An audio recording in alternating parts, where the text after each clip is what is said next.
Mini बोली मैं पड़ोसी से प्यार करती हूँ और उसके साथ भाग रही हूँ। बनता ने मिनी से कहा, अरे वाह बहुत बढ़िया, मेरे पैसे और समय दोनों बच गए। मिनी ने कहा, पापा मैं चिट्ठी पढ़ रही हूँ जो मम्मी रख कर गई है। बनता हुआ बेहोश। सुबह ऑफिस जाते समय रास्ते में संता की गाड़ी बंद हो गई। पीछे वाली गाड़ी वाला बार बार हॉर्न बजाने लगा। संता चिढ़कर गाड़ी से उतरा, पीछे वाली गाड़ी के ड्राइवर को चाबी दी और बोला, ले भाई तू स्टार्ट कर ले, हॉर्न मैं बजाता हूँ। जीतो मायके से वापस आई तो संता दरवाजा खोलते जोर जोर से हंसने लगा। जीतो ने संता से पूछा, ऐसे क्यों हंस रहे हो? संता ने जीतो से कहा, बुजुर्गों ने कहा है कि जब भी मुसीबत सामने आए उसका सामना हंसते हुए करो।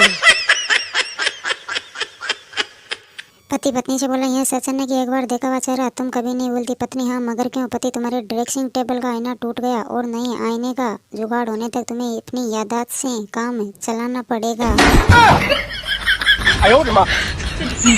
राकेश महेश से बोला, सुना है आपकी पत्नी बड़ी खूबसूरत है। महेश राकेश से बोला, ख्याल तो मेरा भी यही था, लेकिन जब से मैंने आपकी पत्नी को देखा है मेरा ख्याल बदल गया। महेश की बात सुनकर राकेश के उड़े तोते।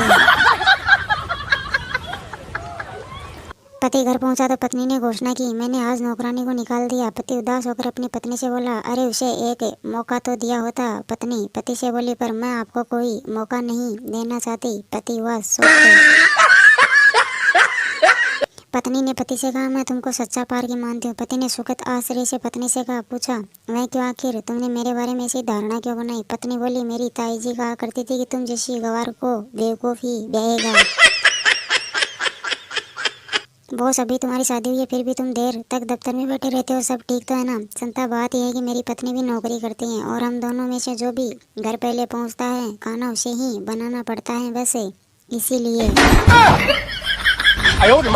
छगन बोला, तेरा और तेरी गर्लफ्रेंड का ब्रेकअप क्यों हो गया? लगन, कल हम दोनों हाथों में हाथ डालकर जा रहे थे, वहाँ से बच्चा गुजरा और बोला, भैया कल वाली दीदी ज्यादा मस्त थी, इतना सुना मेरे गाल पर चांटा मारा और फिर चली गई।